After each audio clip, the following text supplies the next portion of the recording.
Welcome to Jazz Piano Skills. I'm Dr. Bob Lawrence. It's time to discover, learn, and play jazz piano. Happy 4th of July. Wow. What better way to celebrate this glorious holiday than to spend a little time playing piano, playing jazz? By the way, which is considered America's classical music. Now, I've heard it said, and I must agree, that there are three things uniquely 100% American. Our Constitution, baseball, and jazz. I love all three, and I feel blessed to live in a country of freedom that celebrates all three. So happy 4th to y'all. I hope everyone is enjoying a relaxing day, celebrating with family and friends, and of course enjoying some good food as well. Down here in Texas, some good barbecue, of course. Now, we devoted the month of June to exploring the primary D-flat sounds of music: major, dominant, minor, half diminished, and diminished. And not only did we tackle the primary D-flat sounds, but we also explored the altered D-flat dominant sounds as well. The sharp 11, flat 13, flat 9, flat 13, and of course the fully altered sound, flat 9, sharp 9, flat 5, sharp 5. As we've been doing all year, right? We've used this same format all year. We use 5 specific melodic patterns to focus on developing mobile fingerings using these primary sounds. Fingerings that will allow our right hand, to be in a constant state of movement. And we all know by now that by constantly moving and positioning our right hand, we're establishing optimal fingerings needed to produce a strong and authentic jazz articulation. And of course, making sure we never run out of fingers in the middle of a musical phrase as well. Now, we have utilized this intentional approach for the primary and altered sounds of music since the beginning of the year. And we will continue to do so for the entire year. And today, we follow the same format that we used in June with D-flat and our C-sharp sounds. And we're going to do the same format today exploring the G-flat, or in most cases it will be referred to as F-sharp, the G-flat F-sharp primary sounds. So today we are going to discover essential jazz improvisation exercises. We are going to learn developmental arpeggio and scale patterns of G-flat F-sharp primary sounds. And we are going to play 5 arpeggio and scale patterns focusing on fingerings and articulation for the primary G-flat F-sharp sounds of music: major, dominant, minor, half diminished, and diminished. So, as I always like to say, regardless of where you are in your jazz journey, a beginner, an intermediate player, an advanced player, or even if you are an experienced and seasoned professional, you will find this Jazz Piano Skills podcast lesson exploring jazz improvisation exercises for G-flat F-sharp primary sounds to be very beneficial. But before we dig in, I want to, as I do every week, I want to welcome all new listeners to the Jazz Piano Skills podcast. And if you are new to Jazz Piano Skills, I want to personally invite you to become a Jazz Piano Skills member. There are various membership plans to choose from, so when you have a moment, check out jazzpianoskills.com to learn more about all the perks of each membership plan. There are educational weekly podcast packets, illustrations, lead sheets, and play-alongs. There's a sequential jazz piano curriculum, which is loaded with comprehensive courses, online weekly masterclasses, interactive fake book, private jazz piano skills community, which hosts a variety of engaging forums. And of course, there's unlimited private, personal, educational, professional educational support available as well. All these perks depending on the membership plan that you choose. These perks are waiting for you, wanting to help you discover, learn, and play jazz piano. So again, when you have a moment, check out jazzpianoskills.com and, of course, become a member. Once you get there, if you have any questions regarding any of the membership plans and the various perks associated with each plan, by all means, do not hesitate to reach out to me. Please let me know. I'm always happy to spend a little time with you, answer any questions that you may have, and help you in any way that I can. Okay, on to the question of the week. I received an email from Kevin Meenan in Lincoln, Nebraska, residing in Lincoln, Nebraska. And Kevin writes, I have recently started my jazz piano journey, and I am very excited, and I am all in. My question may be difficult to answer, but I would love to get your perspective. How long will it take before I am able to play at a level that I, as well as others, will enjoy hearing me play? Thanks for any insight and hope that you can give me. Well, Kevin, great question. And believe it or not, man, I get asked that very same question by every student that I begin teaching. And I will give you a quick and blunt answer first, and then offer you some food for thought. Okay, so number one, how long will it take you to play at a level that you will enjoy your playing? The answer, never. Listen to me, never. So let me explain. The beauty of studying music, especially jazz, is that you are always in a constant state of development. You are constantly seeking ways to get better. And you will always experience a sense of frustration with your playing because you want to improve.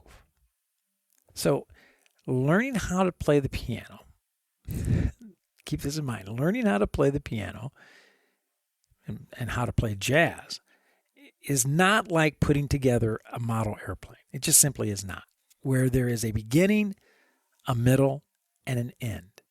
That once the model has been put together, you're done. It's all over. You're done. Time to move on to something else. There is always something to discover, learn, and play when it comes to the study of music, when it comes to the study of jazz, always. Now, number two, with regard to how long it will take for someone else, family and friends, for someone else to enjoy your playing, the answer to that is rather quickly, especially if you are studying and practicing the correct material in the correct manner. My students are typically playing at a level within a year where their family and friends are actually impressed with their musicianship. You know, to the point that their family and friends, if they were to be honest, are even a little envious. And again, the key is, are you studying the correct materials in the correct way? So I want to offer you some friendly advice as you begin your jazz journey, which, by the way, congratulations. So here's my top 5 list. My top 5 list of things to avoid. Things to avoid if you want to make daily, weekly, and monthly progress. Number 5.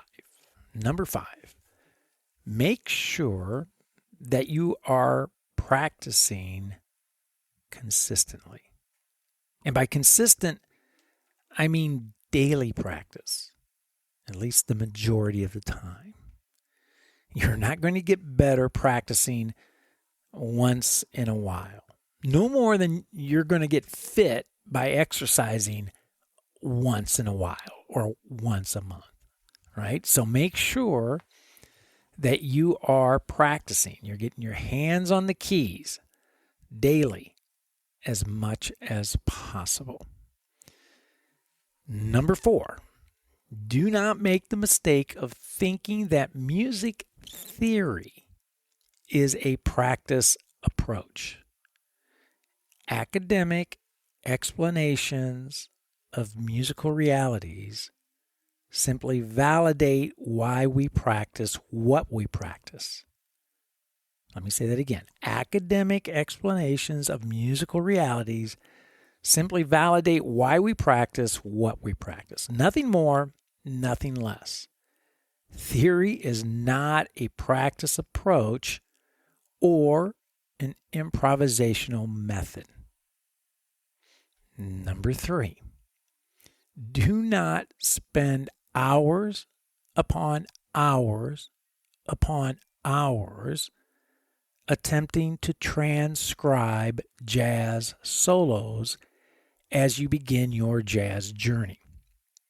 Listen to all of the jazz you can, for sure.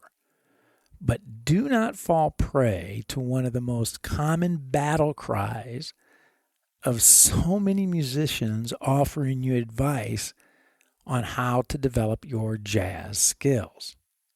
There will come a time when you will want to do some transcribing and, of course, study transcriptions. But at this stage of the game, the beginning stage, avoid the transcription trap.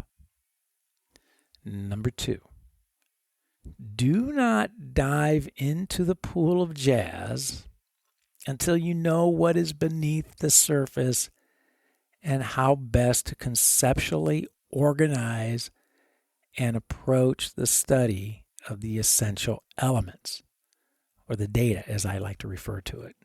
In other words, if you want to study jazz, make sure you know what jazz is the study of.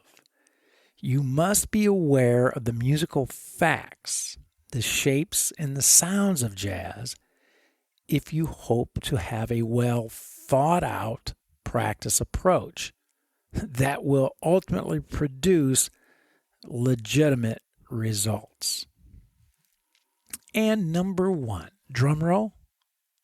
I don't have a drum, okay, but you get it right.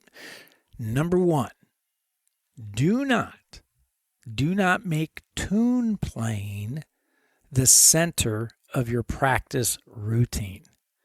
I know this is another popular battle cry today amongst many musicians offering you advice, but the skills needed to play a tune are not taught to you by the tune.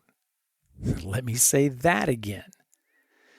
The skills that you are needed to play a tune are not taught to you by the tune.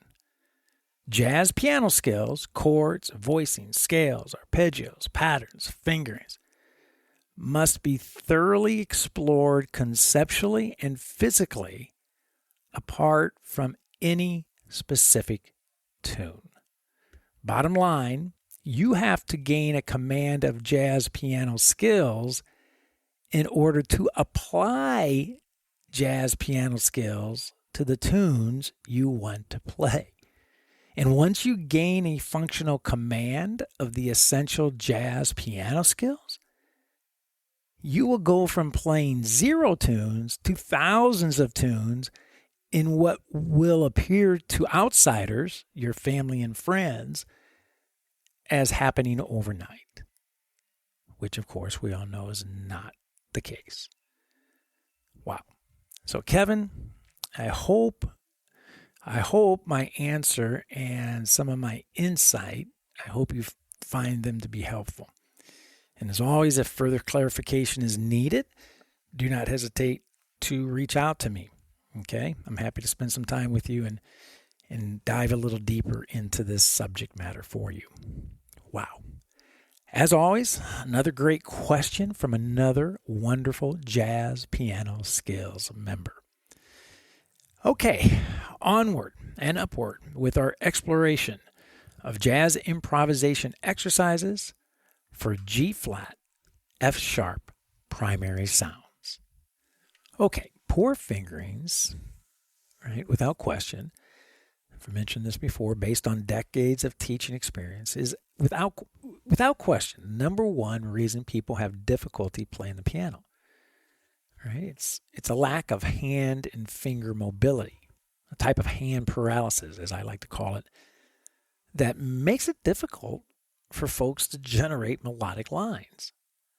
Now, scale and arpeggio practice is, of course, a great way to begin developing hand mobility. However, melodies do not just simply ascend and descend in a straight line using scale and arpeggio motion.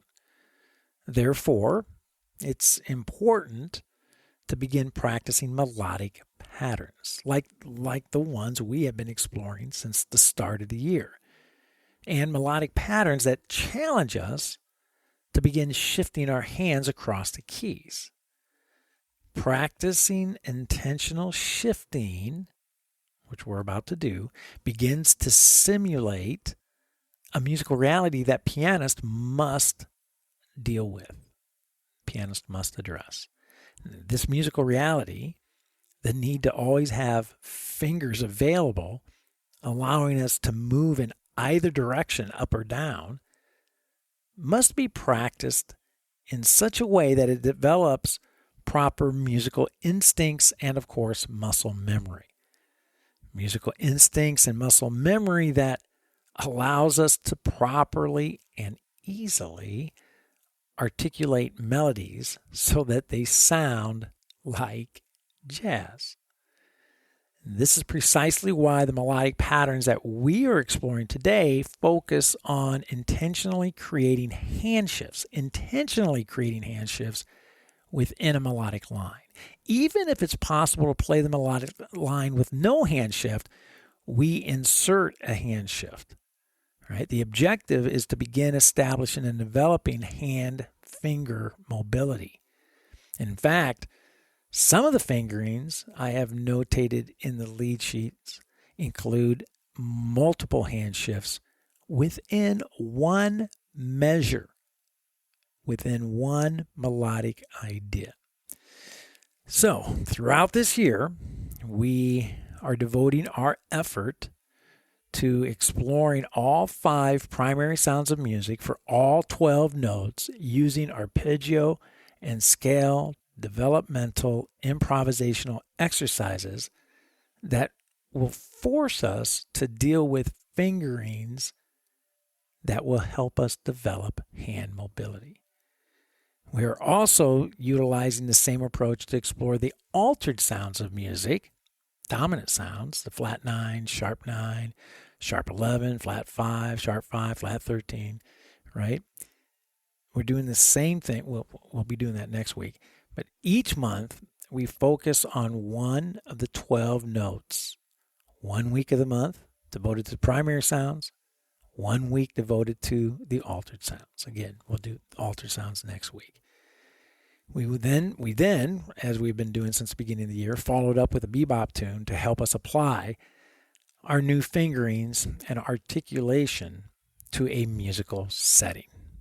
So, with all that being said, the educational agenda for today is as follows. Number 1, we begin our jazz improvisation exercises for G flat, F sharp sounds.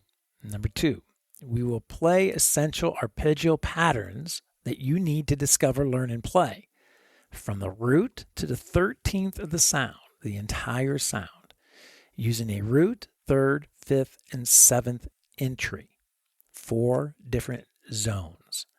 Number 3, we will play essential scale patterns that you need to discover, learn, and play. Again, from the root to the 13th of the sound, using a root, 3rd, 5th, and 7th entry. And again, creating basically 4 zones within the entire sound. Number 4, I will be playing all jazz improvisation exercises today using the half diminished sound. And number 5, I will be playing all jazz improvisation exercises using a traditional swing groove of 110. Wow. So if you are a Jazz Piano Skills member, I want you to hit the pause button right now. I want you to take a few minutes to download and print your podcast packets, the illustrations, the lead sheets, and the play-alongs. And again, your membership grants you access to the podcast packets for every weekly podcast episode. And as I mentioned, every week, you should indeed be using these podcast packets, have them in front of you as when you listen to this episode. And of course, you should have them on your piano when practicing as well.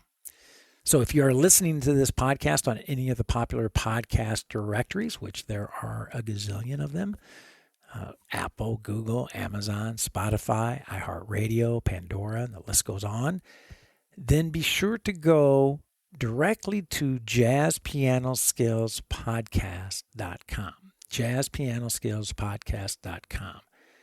There you will be able to access, to download your podcast packets, and you will find the active download links within the show notes. And one final but very important message that I make a point to bring up every week.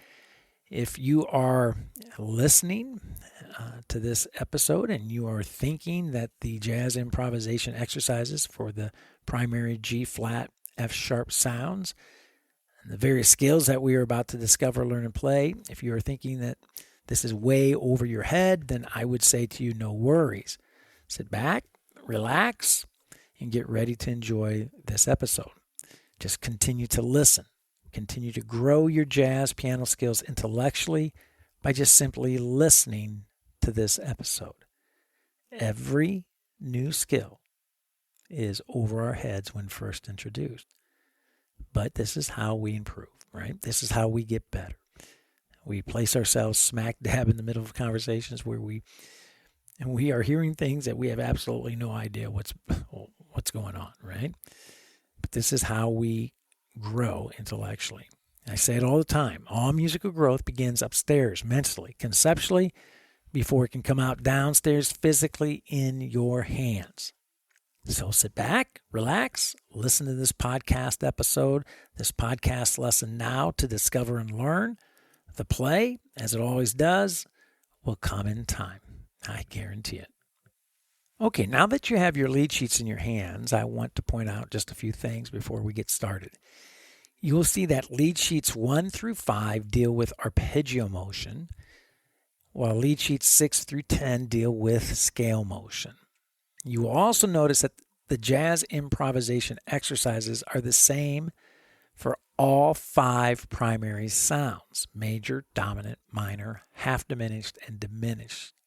The exercises are, of course, modified to reflect the proper sound. Now, you will also notice that my suggested fingerings are included for every note of every exercise for every sound. And as I've mentioned before, you can modify the fingerings slightly, but be careful. And remember, fingerings are what allow you to play with the proper jazz articulation. And also remember that we have intentionally inserted hand shifts to help us develop our hand mobility, right? So you may be inclined to change the fingering because you're thinking, I can get rid of some of these hand shifts and it will be a lot easier. However, your easier may make it harder for you to play with the proper jazz articulation and actually work against the objective that we have set out to address and achieve. So I'm just throwing that caution to the wind here. Just be careful if you make any modifications to the fingerings. Okay? So let's dig in. I want you to grab skill 4, lead sheet 4, and I want you to grab lead sheet 9, right? Lead sheet 4 and lead sheet 9. Lead sheet 4 deals with the half diminished sound using arpeggio motion. Lead sheet 9 deals with the half diminished sound using scale motion. Okay, so we're going to begin with scale 4, lead sheet 4, looking at our F sharp half diminished sound, right? Using 5 patterns. Each pattern, letter A, letter B, letter C, letter D, and letter E. These are the 5 patterns that we've been using all year with our previous sounds that we have explored for C, F, B flat, E flat, A flat, and D flat. And of course, we're going to start with simple arpeggio motion, outlining the 4 zones that we like to explore. We like to play these arpeggios from the root to the 7th, from the 3rd to the 9th, from the 5th to the 11th, and from the 7th to the 13th. Right? So simple arpeggio outlining our 4 zones. We're going to bring the ensemble in. This is dealing with the F sharp half diminished sound. Check out these 4 notes. Every one of these arpeggios, even though there's 4 notes, only 4 notes involved, has an intentional hand shift inserted, right? So here we go. Let's bring the ensemble in. Let's listen to letter A. Pay attention to the hand shifts. Here we go.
Very cool. Now, I forgot to mention, I'm going to play each pattern today in each zone 4 times, right? So from the root to the 7th 4 times, 3rd to the 9th 4 times, 5th to the 11th 4 times, and 7th to the 13th 4 times. Okay? So, all right. Now, with that being said, let's look at letter B, pattern number 2. Arpeggio motion again, right? But now we have a little contour to our arpeggio. It's just not just straight a 4-note pattern. It spans 3 beats of the measure, and so it's going to sound something like this. Just that slight variation creates a nice little contour. And again, we have our hand shifts that are intentionally inserted in each one of these patterns. All right, so let's bring the ensemble in. Let's listen to letter B, pattern 2, F sharp half diminished, root entry, 3rd entry, 5th entry, 7th entry. Again, pay attention to the fingerings, and I will play each pattern 4 times. Here we go. Check it out.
I love the half diminished sound. I mentioned earlier that I'm playing all the tempos today at 110, and as I mentioned every week, that's just a nice, relaxed tempo for me to, keep the podcast as short as possible. But I would encourage you to, as always, play these patterns, especially so that you can get acclimated to the hand shifts at much slower tempos. I'm talking 60, 70, 80, right? Always be practicing at a tempo that will allow you to succeed, to allow you to process the information needed, especially these hand shifts, okay? And allows you to pay careful attention to and focus on your articulation as well. So do not think that you have to play everything at 110. Feel free, and I encourage you to do so, to play and practice at slower tempos. Okay, so now let's take a look at pattern 3, letter C.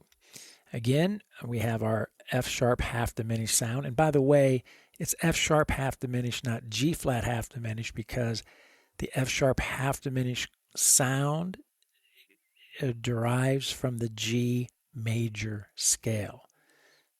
G major is a sharp key. G major scale is spelled G, A, B, C, D, E, F sharp. So it's F sharp half diminished, not G flat half diminished. Okay, so back to letter C, pattern 3. We have maybe my favorite pattern because it really forces you to move the hand. This is where hand mobility starts to take place, right? And you'll see these hand shifts. In order to articulate that phrase correctly, you will have to use these hand shifts. So let's bring the ensemble in. Let's check out pattern 3, letter C, F sharp half diminished, root entry, third entry, fifth entry, seventh entry.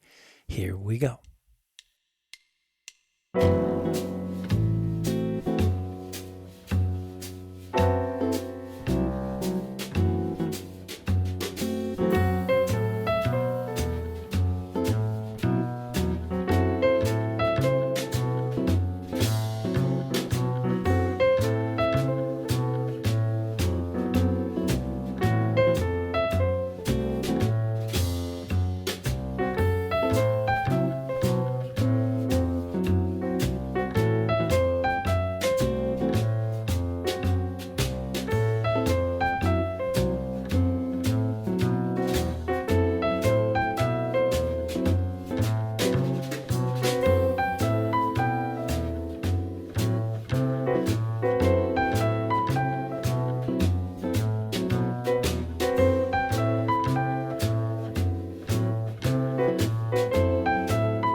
On to letter D. Dreaded letter D with the 8th note triplets, right?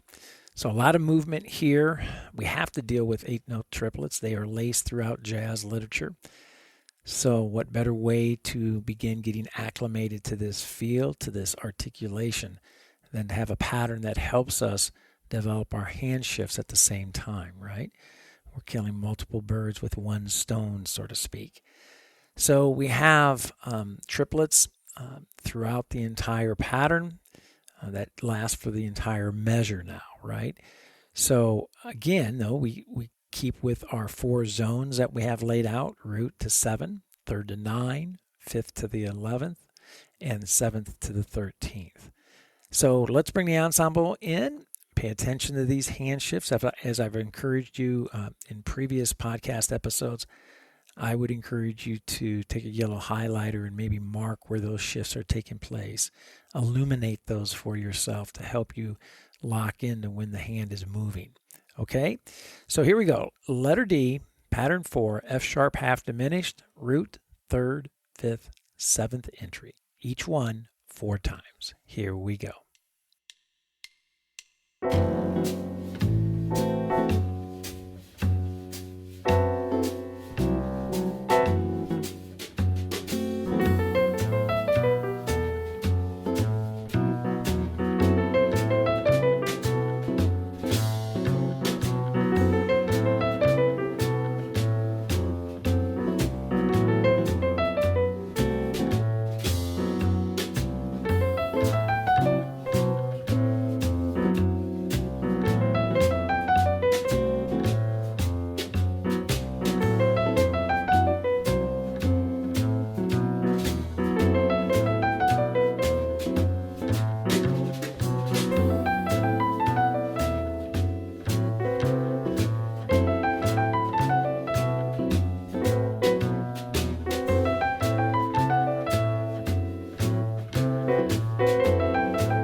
All right, we are down to our last F sharp half diminished pattern utilizing arpeggio motion, pattern 5 or letter E. Now our musical phrase extends through the entire measure and through count 1 of measure 2, right?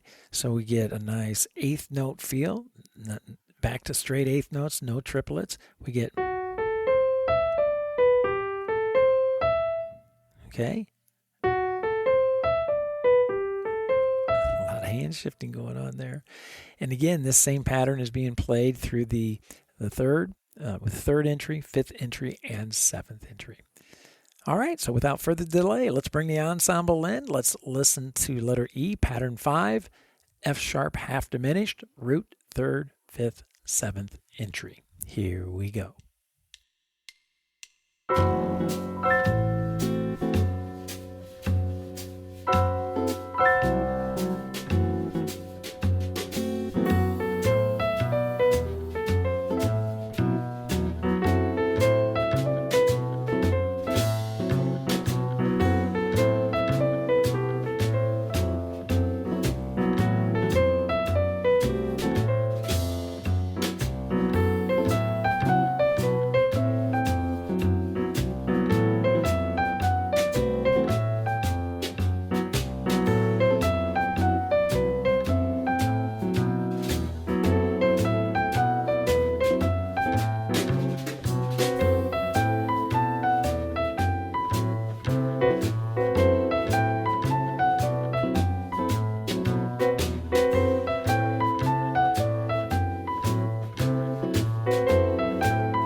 All right, so on to scale 9, lead sheet 9.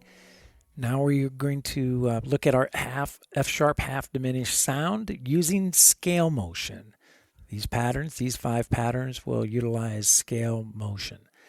So letter A or pattern 1, pretty straightforward, right? Just as we did with the arpeggios, we did root to 7, third to 9, 5 to 11, 7 to 13th, straight up. We're going to do the exact same thing with our scales, straight up from the root entry, third, fifth, and seventh entry of the sound.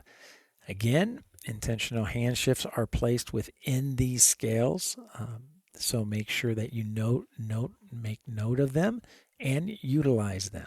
All right, so let's bring the ensemble in and let's listen to our F sharp half diminished scale from the root, from the third, the fifth, and the seventh. Here we go.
A for lead sheet 9, letter A for lead sheet 4 or scale 4, or any of them, right? For the major, dominant, minor, diminished sounds as well. Letter A, so very important. Get a command of your straight up arpeggio motion, straight up scale motion before moving on to your pattern 2, 3, 4, and 5. Okay? So now, with that being said, let's take a look at pattern 2. And just as we did with the arpeggio, we still are dealing with primarily scale motion here. We have a little contour to our line that helps it, so it's just not straight up scale motion. So we have that little leap there at the beginning. And we do that same motif from the 3rd, from the 5th, and from the 7th. Once again, pay attention to those fingerings. That's the whole point of these exercises, inserting these hand shifts in here so we develop muscle memory to stabilize, to have hand mobility. Okay, so here we go. Letter B, F sharp half diminished, root 3rd, 5th, 7th entry. Check it out.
All right, letter C, we're back to our 8th note triplets, right? And through the entire measure, 8th note triplets that extend through the entire measure, cross over the bar line into the first count of measure 2, right?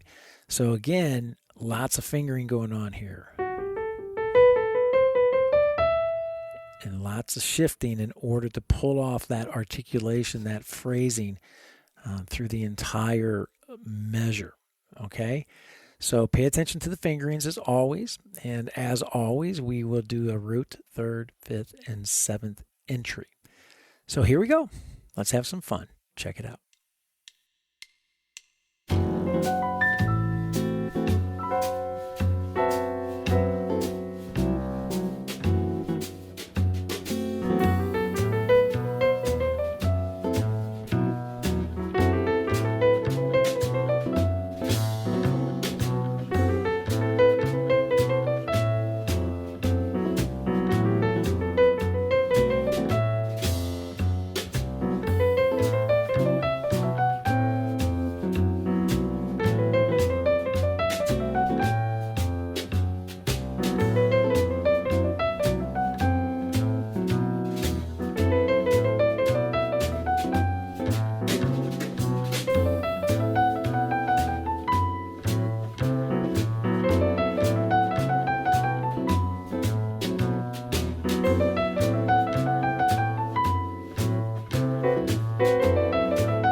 right, onward to letter D, or pattern 4. Our musical line continues to get longer. We're playing through count 1 of measure 2 now. We're back to straight eighth movement. But again, we have quite a few hand shifts inside of this scale movement, so pay careful attention. And as always, we're using the same format. We have our root, 3rd, 5th, and 7th entry. And by the way, in practicing this way, your ears should be on fire. And what I mean by that is so nice when you have a specific entry point going to a specific destination point, hearing that 7th sound or that 9th or that 11th or that 13th. I cannot think of any better ear training than practicing in a way that you are locking in on a specific sound that you are consciously aware of, and your ears are able to say, got it. That's what the 7th sounds like. That's what the 9th sounds like. That's what the 11th and the 13th sound like. If you want to get good at hearing those sounds, then you need to practice in a way in which those sounds are illuminated. And that's what we've been doing from the beginning of the year through all of these primary sounds. And of course, like next week when we deal with our altered sounds as well. So pattern 4, letter D. Let's bring the ensemble in. Let's check it out. Here we go.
All right, we are down to, hard to believe, we are down to our final pattern for today.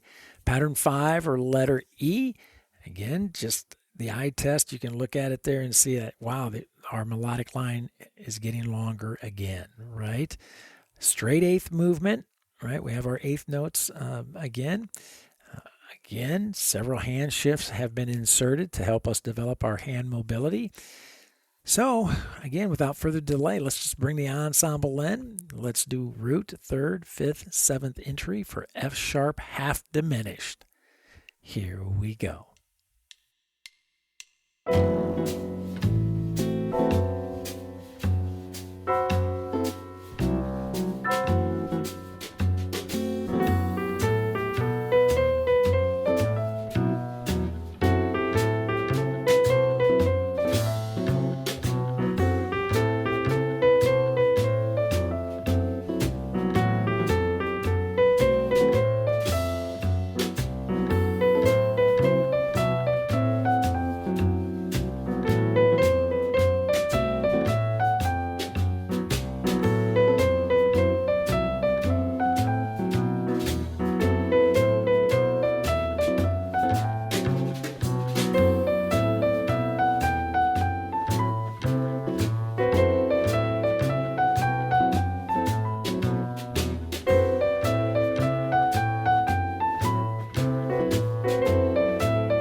always say, man, I feel like I run a sprint every week to try to get through everything, but we've done it again, right? We've unpacked an enormous amount of information in one very short and very fast hour. And again, even though I played these improvisation patterns, exercises today, using the half diminished sound, right? Modeling everything using the half diminished sound. Be sure to practice the exercises in the same way for your major, dominant, for your minor, and your diminished sounds too, right? They're all laid out for you in your lead sheet podcast packet with fingerings included. And remember, right, I mentioned earlier too, you can make some modifications to the fingerings to best suit your hand, but be sure that you're not eliminating finger shifts, intentional finger shifting in there, right, to go against our objective, our goal here in developing hand mobility and movement across the keys, right? So again, you can make some slight modifications, but do so very, very carefully, okay? You have a ton to do this week, without question, right? So use your practice time wisely. Next week, we jump into jazz improvisation exercises for F-sharp altered dominant sounds. Wow. I want to encourage you again, right, all of you Jazz Piano Skills members, to use your podcast packets, your illustrations, your lead sheets, your play-alongs, to guide you as you study and, of course, as you practice. These are educational tools that I developed to help you gain a mastery of the jazz piano skills conceptually, physically, and, of course, musically. And most importantly, be patient, right? Developing mature professional jazz piano skills takes time. Did you hear that, Kevin? Takes time. So begin structuring your improvisation development after the playing demonstrations I modeled for you today in this podcast episode. And I guarantee it, you will begin to see, you will begin to feel, and hear your progress. Well, I hope you have found this Jazz Piano Skills podcast lesson exploring jazz improvisation exercises for G-flat, F-sharp primary sounds to be insightful and, of course, to be beneficial. And don't forget, if you are a Jazz Piano Skills Ensemble member, I'll see you online Thursday evening at the Jazz Piano Skills Masterclass. That's going to be 8 p.m. Central Time to discuss this podcast episode lesson exploring jazz improvisation exercises for the G-flat, F-sharp primary sounds in greater detail, and to answer, of course, any questions that you may have about the study of jazz in general.